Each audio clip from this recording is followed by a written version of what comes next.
नमस्ते, मेरा नाम है अमित कुमार झा। जिन्ना को मरे हुए दशकों बीत गए, लेकिन जिन्ना वाली राजनीति का अंत अभी तक नहीं हुआ, क्योंकि उसको पालने पोसने वाले नेता और पार्टियां आज भी देश की राजनीति में प्रासंगिक हैं। लेकिन हम क्या बात MIM और ओवैसी की कर रहे हैं? तो बिल्कुल नहीं। बात हम कर रहे हैं देश की सबसे बड़ी सेक्युलर पार्टी कांग्रेस की। वही कांग्रेस जो कहती है कि हम धर्म के नाम पे राजनीति नहीं करते, मेरे लिए सब एक बराबर है, लेकिन उसकी नीतियां हर बार इससे अलग ही रही हैं।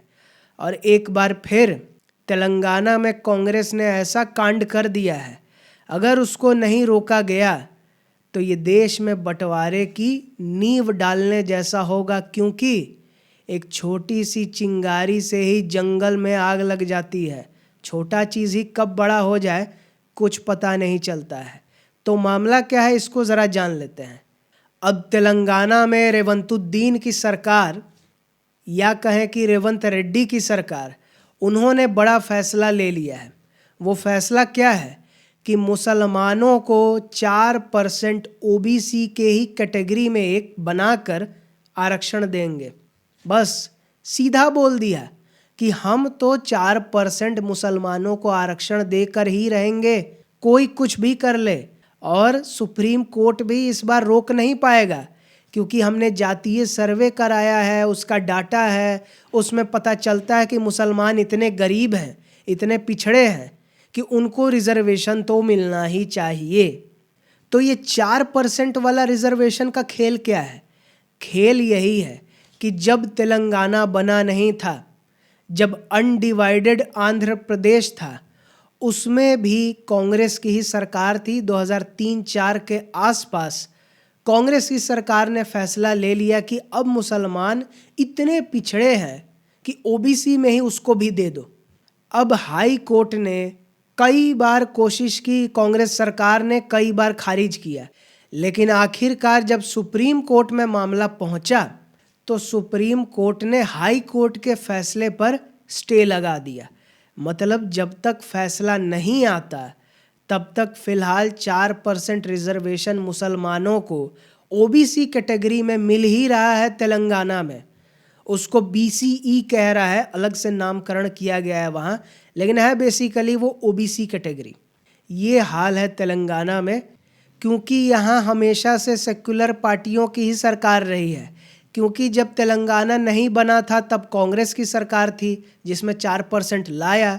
जब डिवीज़न हुआ, तेलंगाना बना, तो उसमें BRS लाया था 12%। वो तो कोर्ट ने कैंसिल कर दिया कि पहले 4 पर तो बात हो जाए, ये 12 क्या ला रहा है, तो वापस बैक टू 4 हो गया। लेकिन ये 4% 4 ही % रहेगा क्या? नहीं, ये गेम है 14% करने का। कहाँ से आया 14% का आंकड़ा? आया यहाँ से कि एक तो OBC में हो गया 4% घुसा दिए मुसलमान को, और बाकी जो EWS इकोनॉमिकली वीकर सेक्शन के लिए मोदी सरकार ने लाया, तो वो 10% कोई धर्म से रिलेटेड या उसी भर सीमित नहीं है, कोई भी उसमें घुस सकता है। तो जब वहाँ मुसलमान घुस ही रहा है तो अलग से ये 4 देने का क्या मतलब है? लेकिन ये सब क्यों करना पड़ रहा है कांग्रेस को और रेवंत रेड्डी को? क्योंकि अर्बन लोकल बॉडी का चुनाव चल रहा है और उसमें मुस्लिम बहुल इलाकों में ही ज़्यादातर जगह चुनाव है, चाहे वो महबूब नगर हो, करीम नगर हो। तो ओवैसी से कंपटीशन में हम आगे रहें, हम मुसलमान का बड़ा हितैषी बने, इसलिए ये सब हरकत हो रही है। लेकिन ये हरकत करने से पहले न रेवंत रेड्डी ने न कांग्रेस ने ये सोचा नहीं कि इससे देश में क्या नुकसान हो सकता है, ये क्या इससे देश में फीलिंग जाता है अन्य जगहों पर भी। लेकिन कांग्रेस को अगर देश से मतलब रहता तो वो बंटवारा होने ही नहीं देती धर्म के आधार पे। आधार धर्म का था, मतलब ही है कि कांग्रेस और सेक्युलरिज्म का कोई लेना देना ही नहीं है। हमेशा से मुस्लिम तुष्टीकरण ऑन टॉप, यही इनका मुख्य विचारधारा रहा है। और ये कोई पहली बार कांग्रेस ने नहीं किया है, इससे पहले भी अभी हाल में ही कांग्रेस की कर्नाटक सरकार ने जो पब्लिक कॉन्ट्रैक्ट होता है, ब्रिज बनाओ, रोड बनाओ, तो उसमें मुसलमानों को 4% आरक्षण दे दिया। मतलब 4% मुसलमानों को तो देना ही पड़ेगा, कोई भी पब्लिक टेंडर कुछ भी। ये है हाल। फिर साल 2012 में यूपी चुनाव से ठीक पहले 4 से 5% मुसलमान आरक्षण लाने की कोशिश की केंद्र में कांग्रेस ने, वो एजेंडा फेल हो गया।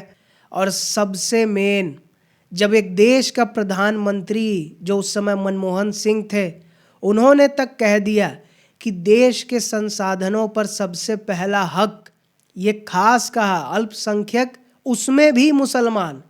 तो जब स्पेसिफिक करके पीएम बता रहा हो, ऐसी घटिया राजनीति है कांग्रेस की। और यही रेवंत रेड्डी अभी कुछ समय पहले तक कह रहे थे कि कांग्रेस मतलब मुसलमान, मुसलमान मतलब कांग्रेस, कांग्रेस के बिना मुसलमान कुछ भी नहीं, क्योंकि हम ही लोगों ने आपके लिए नेतृत्व प्रदान किया, आपके लिए ये किया, वो किया, सम्मान दिया। लेकिन अब भले कांग्रेस को देश से मतलब ना हो, उसको सिर्फ अपना नफ़ा नुकसान से मतलब है, देश जाए तेल लेने, लेकिन जो देशभक्त लोग हैं उनको तो बुरा लगता है, उनको तो ये बात पसंद नहीं आती है। तो इसीलिए बीजेपी ने अब चुनाव प्रचार तेलंगाना में शुरू किया है, और उसी में अमित शाह ने बड़ा ऐलान कर दिया। और वो ऐलान क्या है कि इस बार तेलंगाना में भाजपा की सरकार बनेगी, और बनने के बाद ये 4% आरक्षण का जो कोर्ट में पता नहीं 20-22 साल से पेंडिंग है मामला, इसको वंस एंड फॉर ऑल ख़त्म कराएंगे और सीधा कहेंगे कि धर्म के आधार पे नहीं मिलेगा रिजर्वेशन। अब ये खुला ऐलान सुनकर रेवंत रेड्डी का तन बदन में आग लग गया, बौखलाने लगे। और क्या कहा, मुझे कोई कुछ भी कहे, मुझे फ़र्क नहीं पड़ता, मैं तो मुसलमानों के लिए जो करना है वो करूँगा ही। और हेट स्पीच वाला कानून भी हम लाएंगे कि किसी ने मुसलमानों के खिलाफ कुछ भी कहा उसको हम छोड़ेंगे नहीं। और कोई मुझे रेवंतुद्दीन भी कह दे तो मुझे कोई आपत्ति नहीं। इसीलिए हम भी रेवंतुद्दीन कहें कि अगर उनको यही कहलवाना पसंद है तो चलो भाई इसी से शुरुआत करते हैं। अब रेवंत रेड्डी ने एक बात कही, अमित शाह ने दूसरी बात कही, लेकिन सबसे मेन बात ये है कि ये मुसलमानों को आरक्षण क्यों मिलेगा। पहली चीज़, SC ST OBC ये सब हिंदुओं के लिए है, कोई कन्वर्टेड को भी क्यों मिलेगा। ये सब लूप होल जो कोर्ट सुनवाई करता नहीं है, तो जिसको जो मन वही किसी को भी घुसेड़ रहा है किसी में, ये क्यों। और मुसलमान में तो कोई जात होती ही नहीं है, क्योंकि इनके लिए तो सनातन जो है वो तो ब्राह्मणों का धर्म है, वो दलित इसको उसको परेशान करके रखता है। इसीलिए सनातन से लोगों को हटना चाहिए, मुसलमान बनना चाहिए, क्रिश्चियन बनना चाहिए, वहाँ जातियाँ नहीं होती। तो किस आधार पे ये 10-12 जातियाँ कह कर तेलंगाना सरकार ने वो 4% आरक्षण दे रखा है, जब मुसलमान में जाति है ही नहीं तो दे कैसे दिया। तो मने जब हिंदुओं को गाली देना हो, जात के नाम पे बंटवारा करके वोट लेना हो, तब मुसलमान में सब एकजुट है, सब बढ़िया है, बाकी तो काफिर है, हम ही लोग एकजुट हैं। और जब लाभ लेना हो तो पसमंडा है तो हई है तो हऊ है। ये नौटंकी अब चलने वाला नहीं है, क्योंकि कोर्ट कितनी भी देरी करे जनता बर्दाश्त नहीं करती है, और जो ये नौटंकी करता है उसका सत्ता जाता है। ये तो तेलंगाना में भाजपा की सरकार बनने ही वाली थी, ये बाहर से ये लोग आ गए तो बांदी संजय कुमार जैसे नेता को अध्यक्ष पद से हटा दिया, तेलंगाना की राजनीति से लगभग साइड कर दिया, और इस वजह से कांग्रेस की सरकार बनी और ये रेवंत रेड्डी इनकी सरकार बन गई। नहीं तो भाजपा की सरकार होती और ये 4% का नौटंकी कब का खत्म हो गया होता। जो भाजपा अभी तक तेलंगाना में लग रहा था कि उसका सुपड़ा साफ होगा, उसका कुछ नहीं होने वाला। रेवंत रेड्डी के इस बेवकूफ़ी भरे फैसले से तुष्टीकरण में ऐसा अंधे हो गए कि ये ध्रुवीकरण का माहौल बना दिया, भाजपा के लिए काम आसान कर दिया। क्योंकि जहाँ मुस्लिम मुस्लिम करोगे वहाँ तो भाजपा हिंदू कार्ड खेलेगा ही, और उससे भाजपा को ही फ़ायदा होता है। और फिर ये लोग रोता है कि देखो हिंदू मुसलमान कर दिया। नहीं नहीं, तुम लोग मुसलमान करता है, इस वजह से भाजपा का फ़ायदा हो जाता है, ये है असली कारण। तो रेवंत रेड्डी और कांग्रेस की तो पोल पट्टी खुल गई, लेकिन प्रशांत किशोर की पोल पट्टी कल कैसे सुप्रीम कोर्ट ने खोली, ये जानने के लिए इस वीडियो को देखें। और इस वीडियो को देखने के लिए बहुत धन्यवाद।